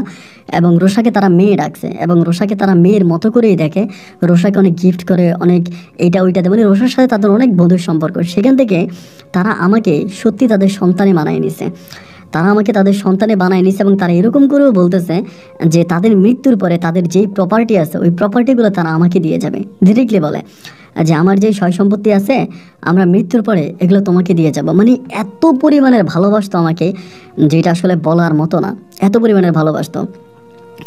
পরে আমি কথাবার্তা শুনলাম, সব কিছু শোনার পরে মোটামুটি ওনারা আমাকে খুব মধুর করে নিল। কিন্তু এখন বড় বিষয় হচ্ছে আমার বিয়ের দিন তারিখ তো ঠিক হয়ে গেছে। এখন বিয়ের দিন তারিখটা ঠিক হওয়ার পরে আমার ভিতরে না আমার মায়ের জন্য খুব খারাপ লাগতেছে। রোষা কিন্তু আমাকে বারবার বলছে আমার মাকে যাতে আমি এই বিষয়ে কোনো কিছু না বলি, মাকে যাতে কিছু না জানাই। তারপরেও না আমি না মানে আমার ভিতরে অনেকটা কষ্ট দিয়েছে। আমার মায়ের আজকে মায়ের জন্যই তো আমি একজন ডাক্তার হইলাম বা আজকে এই পজিশনে আসছি, নাইলে তো ফুটপাতে আমার জীবন কাটতো, বা আমি হয়তো এই মুহূর্তে মানে কোনো টোকাই হতাম, অথবা রাস্তার পাশে আমার মৃত্যু হতো। তো আজকে আমি যে পজিশনে আসছি এই পজিশনের সবচেয়ে দাবিদার তো আমার মা, এবং মায়ের জন্যই তো আমি আজকে এই জায়গায় আসছি। তা আমি কীভাবে আমার মায়ের মনে কষ্ট দিব? তো বিয়ের এভাবে বিয়ের আর 10 দিন বাকি আছে। 10 দিন পর একদিন আমি মায়ের কাছে গিয়ে আমার বুকের ভিতরে জমে থাকা কথাগুলো আমি তখন মাকে বলতে শুরু করি যে মা, মানে আমি আর নিজেরাই ধরে রাখতে পারিনি আর কি, মানে আউট অফ কন্ট্রোল হয়ে যায়, এবং মাকে জড়িয়ে ধরে কান্না করতে থাকি। তুমি কান্না করতেছি, উনি আমার বলতেছে যে লাবিব কান্না করো না বাবা, কি হয়েছে আমার কাছে বলো। তখন আমি বললাম যে মা দেখো এই ঘটনা, মানে এতদিন পর্যন্ত কিছুই জানায়নি। আমি বলতাম যে মা আমার কাজ আছে, আমি এখানে রুগী দেখি ওইখানে রুগী দেখি, আমার চেম্বার অনেক দূরে, আমি বাসায় আসতে পারবো না, এটা বলে আমি বাসার বাইরে থাকতাম, ওনাকে আমি কোনো কিছু বুঝতে দেই নাই। কিন্তু এখন এসে আমার কাছে মনে হলো যে ওনাকে আমার বিষয়গুলো জানানো দরকার বা বলা দরকার। দেন আমি তখন তার কাছে এই বিষয়গুলো বললাম যে মা এই ঘটনা। অ্যান্ড সব কিছু জানার পরে উনি তখন কান্না শুরু করলো এবং কান্না করে আমাকে বলতেছে, তুই আমার সন্তান এবং আমি তো আমার পারভেজকে আমি পেটে ধরেছি, 10 মাস 10 দিন পেটে ধরেছি, বুকের দুধ খাওয়াইয়া বড় করছি। আমার ওই ছেলেই তো আজকে ইউরোপে ঘুরে বেড়ায়, আমেরিকায় ঘুরে বেড়ায়, কোনোদিন আমার কোনো খবর নেয় নাই। আমি কোথায় আছি, কেমন আছি, আমার কোনো খোঁজ খবর নেয় নাই। আর তুই তো অন্তত টিউশনি করে হইলেও আমারে খাওয়াইছিস, তুই আমার এতদিন টাকা পয়সা দিয়েছিস, আমারে তুই এত ভালোবাসা দিয়েছিস। আমার তোর উপরে কোনো অভিযোগ নাই, আমার তোর উপরে কোনো অভিমান নাই বাবা। আমি আমি কিছু মনে করি নাই, আমি তোর কথায় রাজি আছি, তুই যেভাবে বলবি সেভাবেই হবে। তাই আমি বললাম, মা আমার ওই বিয়ের অনুষ্ঠানে তুমি যাবা, তুমি গেলে আমি খুব খুশি হব। মা আমাকে বলে, হ্যাঁ ঠিক আছে আমি যাব, অ্যান্ড আমি যাব, এটা মা বললো। তাই আমি বললাম যে ঠিক আছে। পরে আমরা একটা কমিউনিটি সেন্টার, আমাদের বিয়ে হবে, ওই কমিউনিটি সেন্টারে দিন তারিখ সব কিছু ঠিক অনুযায়ী কমিউনিটি সেন্টার সাজানো হলো। তো আমার যে 2 বাবা মা আছে ওরা আমাকে নিয়ে কমিউনিটি সেন্টারে গেল এবং আমি বারবার মাকে ফোন দিতে আসি যে মা তুমি আসো না কেন, তুমি আসতেছো না কেন। উনি বলে আমি আসবো, আমি আসবো, ওই তোর বিয়ে হওয়ার আগে আসবো। তো একটা পর্যায়ে আমি ফোন দিলাম, ফোন দিয়ে বললাম যে মা তুমি কি আসছো, এখানে তো অনেক গেস্ট, মানে অনেক মেহমান এবং সবই হচ্ছে রোশাদের মেহমান, আমাদের মেহমান নাই, টোটাল আমাদের মেহমানের নাই, সবই রোশাদের মেহমান। পরে আমি ফোন দিয়ে বললাম যে মা তুমি কি আসছো, বলে হ্যাঁ আমি আসি। তাই আমি বললাম তুমি আমার সামনে আসবা না। মা বলে বাবা এতটা আবেগী হইস না, এতটা আবেগী হলে তুই ধরা খেয়ে যাবি, এতটা আবেগী হলে তুই ধরা খেয়ে যাবি, তুই তুই বিয়ে কর, আমি আসি। অ্যান্ড এই বলার পরে তখন আমার বিয়েটা, মানে বিয়ের অনুষ্ঠানটা শেষ হলো, মানে বিয়েটা মানে শেষ হয়ে গেল, হলো। এবং হওয়ার পরে আমি একটা রুমের ভিতরে রোষাকে নিয়ে ডাক দিলাম, ডাক দিয়ে বললাম রোষা, এই ডাক দিয়ে ওরা আলাদা করে ডাক দিয়ে নিয়ে বললাম যে রোষা দেখো আমার মা কিন্তু এখানে আসছে। এবং এইটা বলে তো খেপে গেছে, এই তোমার মা কেন আসছে, আমি না তোমার আম্মাকে এখানে আসতে মানা করছি, তোমার আম্মাকে আনছো কি ঝামেলা লাগানোর জন্য। আমি বললাম দেখো ঝামেলা লাগানোর জন্য না, আজকে তুমি যে লাবিবকে পাইছো, সে লাবিবকে কিন্তু তৈরি করছে উনি, তো ওনারে তুমি এভাবে করলে আল্লাহর গায়ে সহ্য হবে না। তুমি একটা কাজ করো, আমি মাকে ফোন দিই, মা এই রুমে আসুক, তুমি আর আমি মিলে মাকে একটু সালাম করবো। ও আমার বলে না না না, সালাম করবো এখন যদি কেউ দেখে ফেলে। আমি বললাম আরে কেউ দেখবে না, কেউ দেখবে কেন। এই বলে মারে ফোন দিলাম, দেখলাম যে মায়ের নাম্বারটা বন্ধ। 2বার 3বার কল দিলাম, মায়ের নাম্বারটা বন্ধ। এবং মায়ের নাম্বারটা বন্ধ হওয়ার পরে আমি তখন এই মেহমানদের ভিড়ে মারে খুঁজতে শুরু করি, কিরে মা কোথায় গেল, মা কোথায় গেল, মারে আর আমি এখানে পাই না। এবং এরই ভিতরে তখন বউ নিয়ে বাড়ি যেতে হবে, মানে সন্ধ্যা ঘনিয়ে আসতেছে। পরে আমি আমার বউ নিয়ে রোশাকে নিয়ে তখন আমি আমার ওই যে যাদের বাবা মা ডাকছিলাম ওদের বিল্ডিংয়ে তখন আসে, ওরাই তখন বাসর ঘর রেডি করে। ওই বিল্ডিংয়ে আমি তখন ওর কাছে যাই, তখন পর্যন্ত মায়ের নাম্বারটা বন্ধ। মায়ের নাম্বারে বারবার কল দিতেছি, নাম্বারটা বন্ধ। এবং একটা পর্যায়ে রোশা অনেক খেপে গেল আমার উপরে যে আমরা বিয়ে করলাম, আজকে আমাদের বাসরাত, তুমি আসো তোমার মায়ের নিয়ে, তুমি আসো তোমার মায়ের ফোন দেওয়া নিয়ে, এই ফোন বন্ধ করো। ও বলে তখন রাগ করে মোবাইলটা নিয়ে গেল এবং আমার বাসর ঘর কাটলো। কিন্তু ওই বাসর ঘরে না ভাই, আমি স্বস্তিতেই নিঃশ্বাস নিতে পারতেছিলাম না। আমার কাছে মনে হয় যে আমার বুকটা অনেক ভার হয়ে গেছে এবং ভিতরে অনেকটা কষ্ট, অনেক কষ্ট ভিতরে। এবং এরপরও সারা রাত কাটলো, কাটার পরে সকালবেলা রোশা ঘুমিয়ে আছে। রোশা ঘুমিয়ে থাকা অবস্থায় আমি তখন বাসার দিকে রওনা দিছি, ও ঘুমিয়ে আছে একদম ভোরে। আমি তখন আমার আম্মার বাসায় গেছি, আমিও মোবাইল ফোনটা সব কিছু নিয়েই গেছি। আমার বাসায় গেছি, বাসায় যাই আমি দেখি যে দরজা লাগানো। পরে আমি দরজা নক করতেছি, মা তখন দরজা খুলছে। এবং দরজা খোলার পরে আমি তখন মানে বললাম যে কী ব্যাপার মা, আমি তোমাকে বিয়ের অনুষ্ঠানে যেতে বলছি, তুমি বিয়ের অনুষ্ঠানে গেলা না কেন। আমার মা তখন আমারে বলে, আমি কেমন করে যাব বল, আমার কারণে যদি তোর বিয়েটা ভেঙে যায়। আমি বলি তার মানে তুমি যাও নাই, বলে না আমি যাই নাই। তুমি বলি তুমি বাসায় ছিলা, বলে হ বাসায় ছিলাম। আমি বললাম মা তুমি এটা কী করলা, মানে তুমি এটা কী করলা মা, তুমি তুমি বাসায় ছিলা। মা বলে হ্যাঁ আমি বাসায় ছিলাম। আমি বললাম মানে জড়াই ধরে কান্না করতেছি, মানে আমার অনেক কষ্ট হইতেছে যে মানে এটা কেন, মানে আমি তো এভাবে চাই নাই, কিন্তু কেন জিনিসটা এভাবে হয়ে যাচ্ছে, আমার চাওয়া তো এরকম করে ছিল না। খুব কষ্ট। এরই মাঝে রোশা আমাকে বারবার কল দিতে চাই সকালবেলা, আমি ওর আর কোনো কল রিসিভ করি না। এক পর্যায়ে আমি তখন বললাম যে মা আমি আর তুমি একসাথে খাবার খাবো। মা বলে না না না, তোর বউ সম্ভবত ফোন দিতেছে, উনি দেখতেছে যে রোশা ফোন দিতেছে। মা আমাকে বলে তুই চলে যা। আমি বললাম গেলে তোমাকে নিয়ে যাব। মা বলে আমি যাবো না, ওইখানে গিয়ে ঝামেলা করতে চাই না বাবা, আমি তো আসি, আমি তো মরে যাই নাই, আমি তো এই জায়গার মধ্যে আসি, তুই যাস না, তুই যা। ওই মা তুমি যাবা না কেন, তুমি আমাকে কেন এরকম দূরে ঠেলে দিচ্ছ, আমি তোমার সন্তান না। মা বলে তুই আমার সন্তান দেখেই তো আমি তোকে দূরে রেখে তোর সংসার বাঁচাতে যাচ্ছি, তুই যদি আমার খুব কাছে আসিস তাহলে তো তোর সংসারটা বাঁচবে না বাবা। এবং ঠিক আছে মা চলো আমরা খাবো। এবং আমি খাবার খেতে গিয়ে দেখে যে আমার মায়ের ওখানে একটা ডিম ভাজি আছে, অর্ধেক অর্ধেক ডিম ভাজি আর কয়েকটা পান্তা ভাত, মানে কিছু পান্তা ভাত। আমি বললাম কী ব্যাপার মা খাবার নাই কেন। মা বলে শরীরটা ভালো ছিল না, একটা ডিম ভাজি করছি, ডিম ভাজি রাতে অর্ধেক খাইছি আর অর্ধেক আছে। তাই আমি বললাম তা অর্ধেক ডিম ভাজি তুমি আর আমি খাবো। পরে মা আমাকে এই ডিম ভাজিটা দিয়া আমাকে কটা ভাত খাওয়াই দিল। আমি ভাতগুলো মুখে নিচ্ছি আর আমি মায়ের মুখের দিকে তাকিয়েছি, মায়ের চোখের পানিগুলো তখন গাল বেয়ে বেয়ে মাটিতে পড়তেছে। আমি বললাম, মা তুমি কষ্ট পাচ্ছ, আমি আমি রোষার কাছে যাব না মা, আমি তোমার কাছে থাকবো, আমি এখানেই থাকবো। মা বলে, দেখ বাবা, আমি তো ওই রোষার কাছে যাবি, রোষাকে নিয়ে সংসার করবি, এই জন্য কষ্ট পাচ্ছি না, কষ্ট পাচ্ছি নতুন বউ রেখে সকালবেলা তুই মারে দেখার জন্য চলে আসলি, মাকে দেখার জন্য তুই সকালবেলা ভোরে ভোরে চলে আসলি, অথচ যে সন্তানকে আমি পেটে ধরছি, যে সন্তানকে আমি মানুষ করছি, আমার এই সন্তান নাকি বিয়ে করেছে, কিন্তু বিয়ের দিন তারিখটা পর্যন্ত আমাকে জানায়নি। আর তুই বউ রেখে আমার কাছে চলে আসলি, তুই আমার হাতে পান্তা ভাত আর আদা ডিম দিয়ে ভাত খাচ্ছিস। আমি বললাম, মা প্লিজ তুমি এরকম করো না, একটা সময় সব ঠিক হয়ে যাবে, তুমি দেখো দেখো পারভেজ একদিন আসবে, পারভেজ একদিন বিদেশ থেকে আসবে, আমি আমার বউ নিয়ে আসবো, পারভেজের বউ নিয়ে আসবে, আমরা সবাই মিলে অনেক ভালো থাকবো, তুমি দেখে নিও মা। মা তখন কান্না করতে করতে বলে, না বাবা, আমার মনে কোনো অভিযোগ নাই, কোনো দুঃখ নাই, আমারই তো সন্তান, তোরা তোরা ভালো থাকলে আমি ভালো থাকবো। এরকম করে খাওয়া দাওয়া করলাম, বললাম যে মা তুমি চলো। মা বলে, না আমি যাবো না বাবা, আমি পরে যাব। পরে আর মারে নিলাম না, এবং মারে না নিয়ে আমি একাই তখন বাসায় গেলাম। এবং বাসায় যাওয়ার পরে মনে হয় আমার জীবনে আগুন নেমে আসলো। রোষা আমার সাথে খুব দুর্ব্যবহার করলো, অনেক খারাপ ব্যবহার করলো, যে তুমি আমাকে, আমি নতুন বউ তোমার, তুমি সকালবেলা আমাকে রেখে চলে গেছো, মানে তুমি কেমন মানুষ, তোমার মা কি মরে যাচ্ছে, তোমার মাকে হসপিটালে যে সে মারা যাচ্ছে, তুমি তার মানে শেষ দেখা দেখতে গেলা, আমি নতুন বউ, তুমি আমাকে রেখে সকালবেলা উঠে চলে গেলা। আমি জড়াই ধরে বললাম, প্লিজ তুমি কিছু মনে করো না, আমার ভুল হয়ে গেছে। ওকে ম্যানেজ করলাম, এবং এরপরে না আমার আর ভালো লাগতেছিল না। আমি বেশিরভাগ আমার মায়ের কাছে থাকি, এই বাসায়ও থাকি, চেম্বারও দেখি, রোষা আমার সাথে থাকে, ওর পরিবারে থাকে, এইরকম করে সময়গুলো কাটতে কাটতে একটা পর্যায়ে রোষা তখন বেবি কনসেপ্ট করে, মানে বাচ্চা কনসেপ্ট করে, এবং বাচ্চা কনসেপ্ট করার পরে রোষার ঘরে আমার একটা কন্যা সন্তান হয়। তো এই দিক দিয়ে কিন্তু রোষা মোটামুটি অনেকটা ভালো হয়ে গেছে। রোষা আমার আম্মুর সাথে মোটামুটি অনেকটা ভালো। বাচ্চা পেটে আসার পরে আমার আম্মা আসতো, আমার আম্মুর সেবা যত্ন করতো, ওরে খাওয়া দাওয়া করাইতো, রান্না করাইতো, এবং ওর অনেক টেক কেয়ার করতো, এই জন্য অনেকটা ভালো হয়ে গেছে।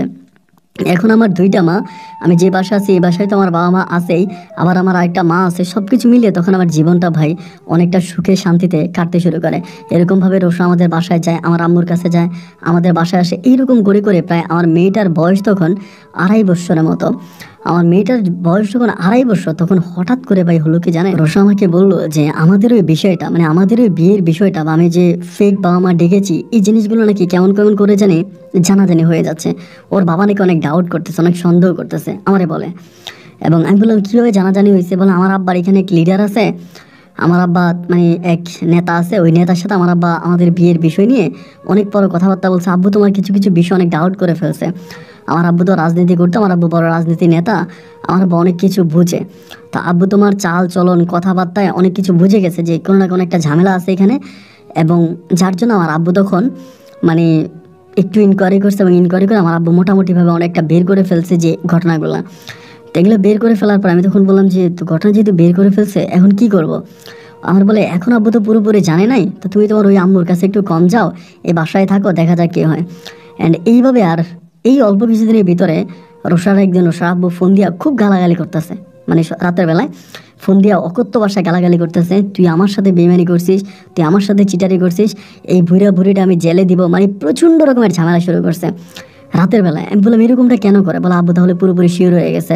এবং সকালবেলায় ওর বাবা ওর মামা তখন এই বাসায় চলে আসছে, আয়শা বলতেছে যে মানে ওই বুড়ির সাথে খুব ঝামেলা করতেছে। তো তারা তখন একটা কথাই বললো যে দেখেন, ছোটোবেলায় হোক বা বড়োবেলায় হোক, আমরা এই ছেলেকে, মানে আমরা লাবিবকে আমাদের সন্তানের মতোই করে আমরা দেখেছি, আমাদের সন্তান বানিয়েছি। তো যেহেতু ওকে আমরা আমাদের সন্তান বানিয়েছি, তো আজকে থেকে লাবিব আমাদেরই সন্তান, আর আমাদের যে জায়গায় সম্পত্তি আছে আমরা সবই লাবিবের নামে লিখে দিব। না, ওনাদের কথা হলো, ওর বাবার কথা হলো, ওর বাবার সাথে চিট কেন করা হলো, ওর বাবার সাথে চিটিং কেন করা হলো, ওর বাবার সাথে চিট কেন করলো, এটাই ওর বাবার রাগ, যে আমার সাথে আমার মেয়ে কেন চিটারি করলো, আমার জন্মদাতা মেয়ে কেন আমার সাথে চিটিং করলো। এরকমভাবে হলো। তো এরকমভাবে হওয়ার পরে মোটামুটি ওর বাবা এখান থেকে রাগারাগি করে চলে গেছে। এবং ওর বাবা বাসায় চলে যাওয়ার পরে তখন ওর বাবা ওকে বারবার বলতো যে তাহলে লাবিবের অরিজিনাল মা কোনটা, আমি লাবিবের মাকে দেখতে চাই, একদিন আমাদের বাসায় নিয়ে আয়, এটা ওইটা বলে।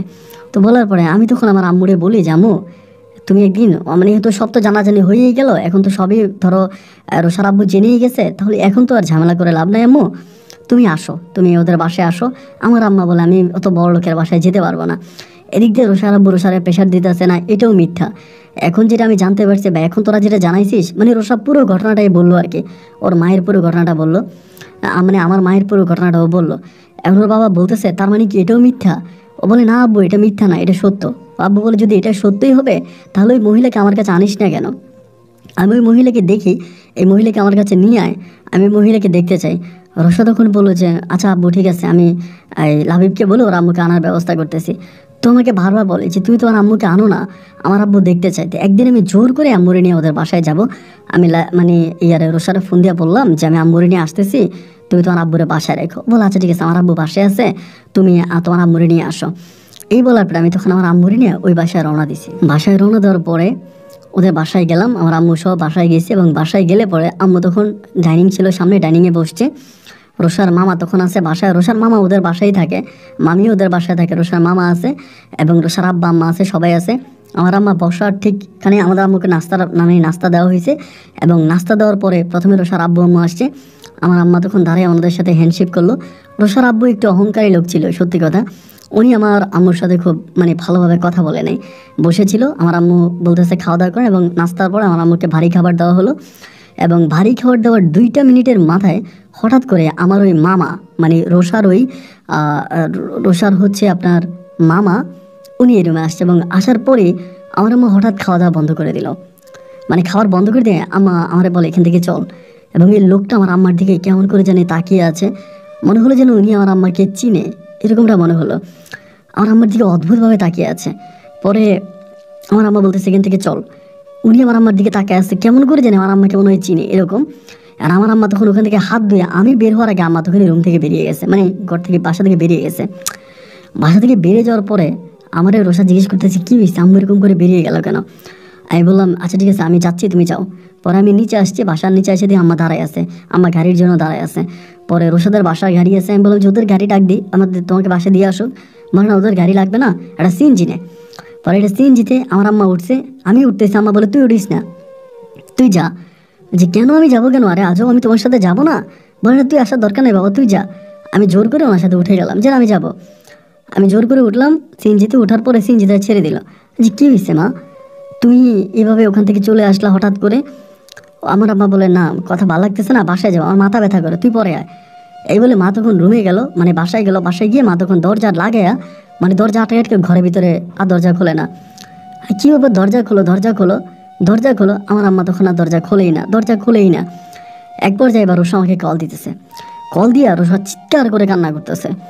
আরে কী রে বাবা, এদিক দিয়ে রোষা কান্না করতেছে, আমি কান্না করতেছো কেন, কী হয়েছে? কিছু বলে না, শুধু কান্না করে। আমি বললাম রোষা আমার কাছে বলো কেন কান্না করতেছো, মানে কান্না করার কারণটা কি? আমাকে বলে তুমি আমার জীবনটা এইভাবে নষ্ট করে দিলা, জেনে শুনে আমার জীবনটা নষ্ট করলা। আরে বাবা আমি তো অবাক, তোমার জীবন আমি নষ্ট করতে যাব কেন? আমি তোমাকে বিয়ে করছি, তুমি আমার বিবাহিতা বউ, আমরা সংসার করতেছি, তা তুমি আমার জীবন নষ্ট করবো কেন? তুমি আমার সন্তানের মা। আমাকে বলে তুমি তাড়াতাড়ি তোমার আব্বা আমার বাসায় যাও, যে বাসায় তুমি থাকো আমাদের বাসায়। আমি যে ঠিক আছে আমি যাইতেছি।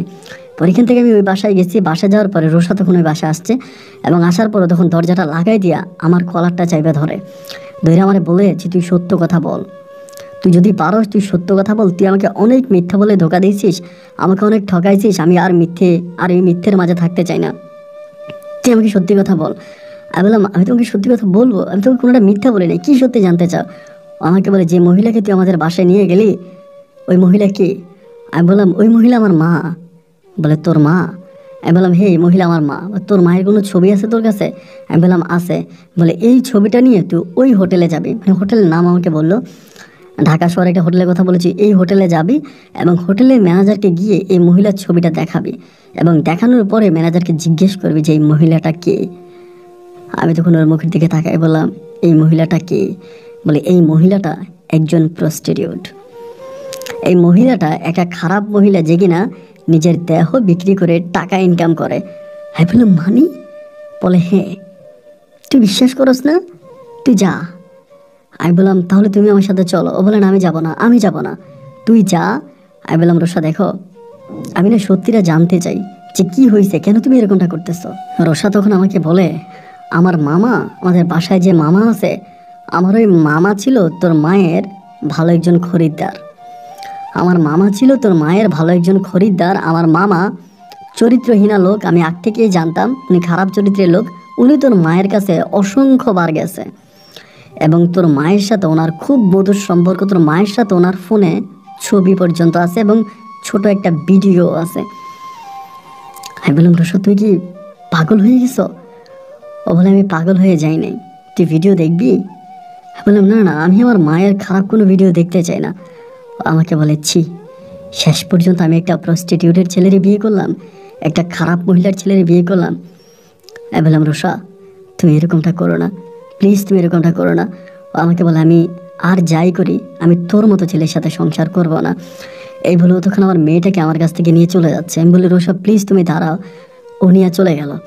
চলে যাওয়ার পরে আমি তখন এই ঘটনার পরে ওই রাতে আমি আবার বাসায় গেছি। বাসায় যাওয়ার পরে দেখি আম্মা বাসায়। পরে আমি ওকে জিজ্ঞেস করতে আমি সাহস পাচ্ছিলাম না, কিভাবে জিজ্ঞেস করব। আমি শুধু ওনাকে বললাম যে তুমি ওই বাসা থেকে চলে আসলা কেন?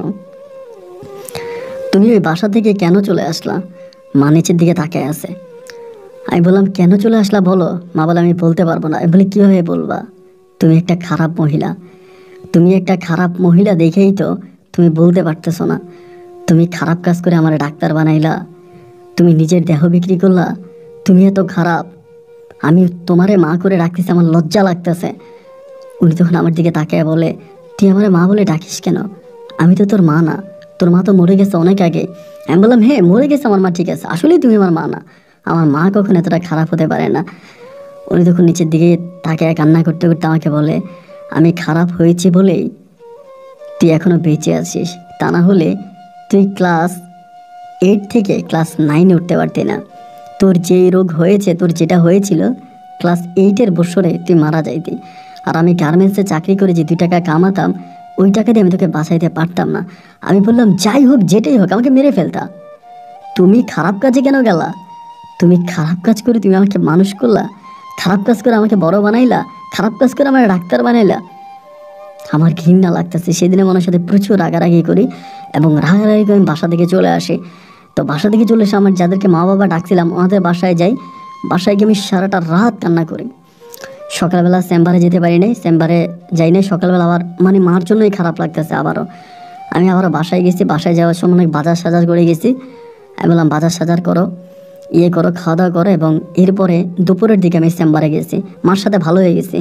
দুপুরে চেম্বারে গিয়ে আমি তখন রোশারে কল দিছি এবং রোশারে কল দিয়া বলতেছি রোশা তুমি আমার সাথে এরকমটা করো না, তুমি আমার সন্তানের মা, এটা হতে পারে না।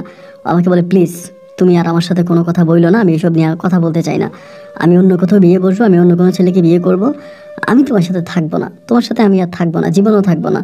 আর যাই হোক কোনো একটা খারাপ মহিলা ছেলের সাথে তো আর জীবন কাটানো যায় না। আমি বললাম আমি খারাপ মহিলার ছেলে, আমি তোমার কথা মানলাম, কিন্তু আমার মা তো খারাপই করেছে আমাকে মানুষ করার জন্য। ও বলে ছি, লজ্জা করে এই কথা বলতে, তুমি আমার সাথে আর কথাই বলো না।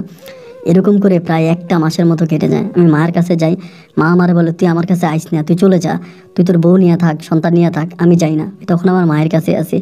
এইভাবে একটা সময় আমার খুব খারাপ লাগতেছে রোশার জন্য, আমার সন্তানের জন্য। আমি আর নিতে পারতেছিলাম না। একদিন আমি রোশাদের বাসার সামনে করে ফোন দিলাম যে তুমি কি বাসায় নিচে আসবা, না আমি তোমাদের বাসায় আসবো। ও বলে তুমি যদি আমাদের বাসায় আসো আমার আব্বা আম্মা তোমাকে মেরে ফেলবে, আমার আব্বা আম্মা তোমাকে আস্ত রাখবে না, তোমাকে মেরে ফেলবে, তুমি আমাদের বাসায় আইসো না। আমি বললাম দেখো প্লিজ এরকমটা আমার সাথে অ্যাটলিস্ট করো না, তুমি নিচে নেমে আসো। বলে ঠিক আছে, আমাদের বাসার সামনে একটা রেস্টুরেন্ট আছে, ওখানে বসো, আমি আসতেছি।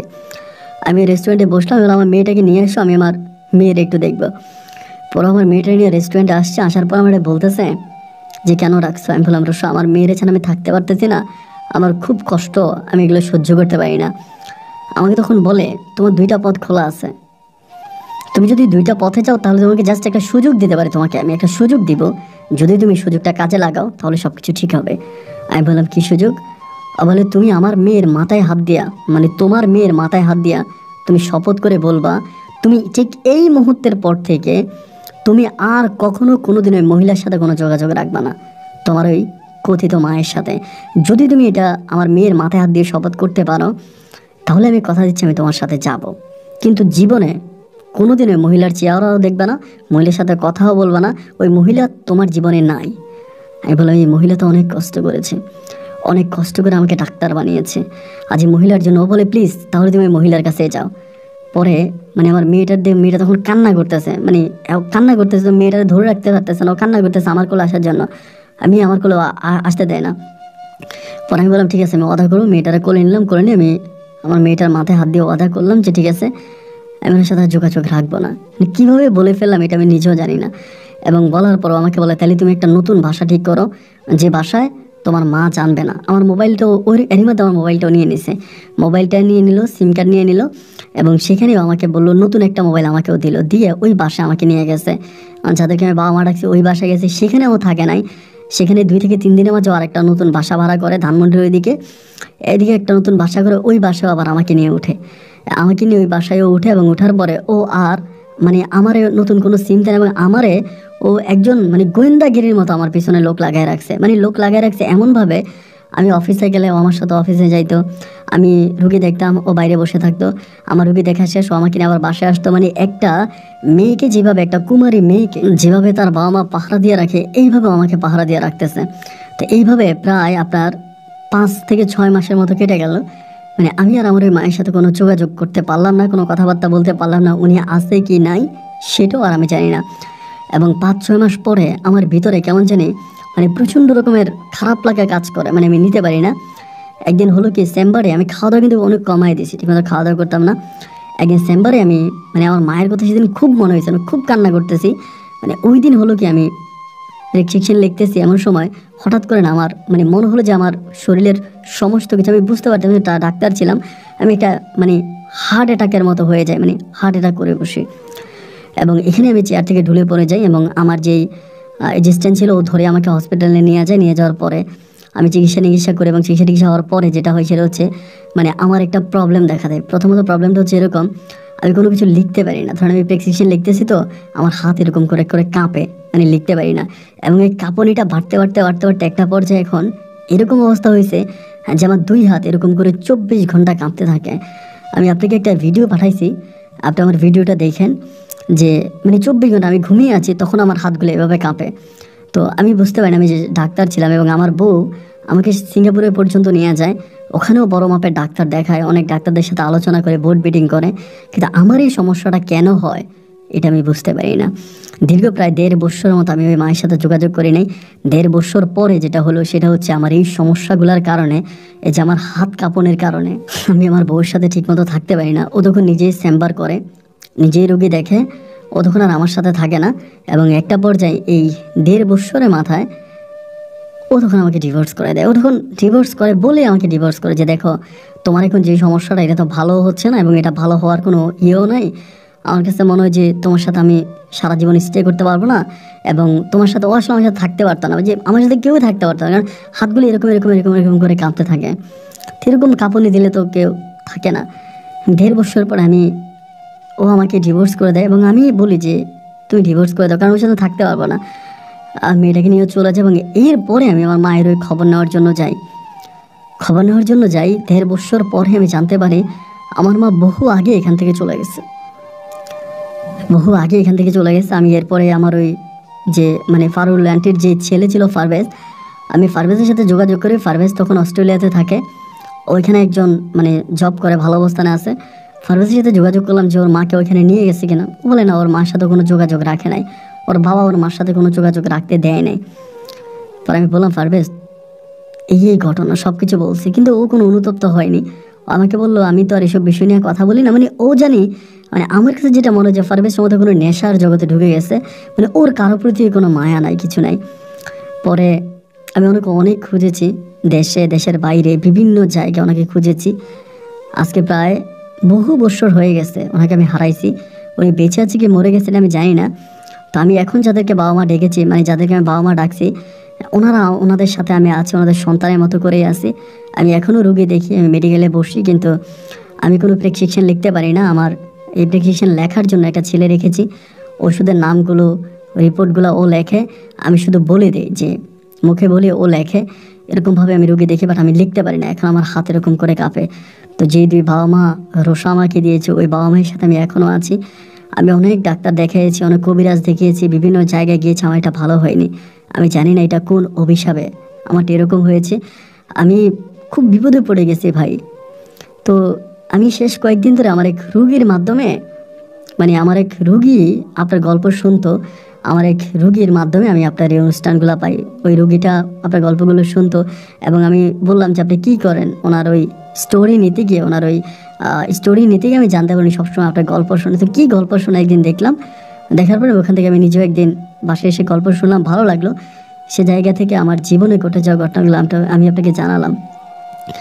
আমি যেটা আমার মায়ের সাথে করেছি এটা আমি জানি অন্যায় করেছি, এরকম অন্যায় হতে পারে না, কিন্তু আমি ভেবেছিলাম আমার বউ হয়তো একটা সময় ঠিক হবে, আমার সন্তান একটা সময় ঠিক হবে, এবং এরপরে আস্তে আস্তে আমি তো বিপদে পড়ে আমার এই ওয়াদাটা করেছি, কিন্তু ওয়াদাটা আমি মন থেকে করি নাই।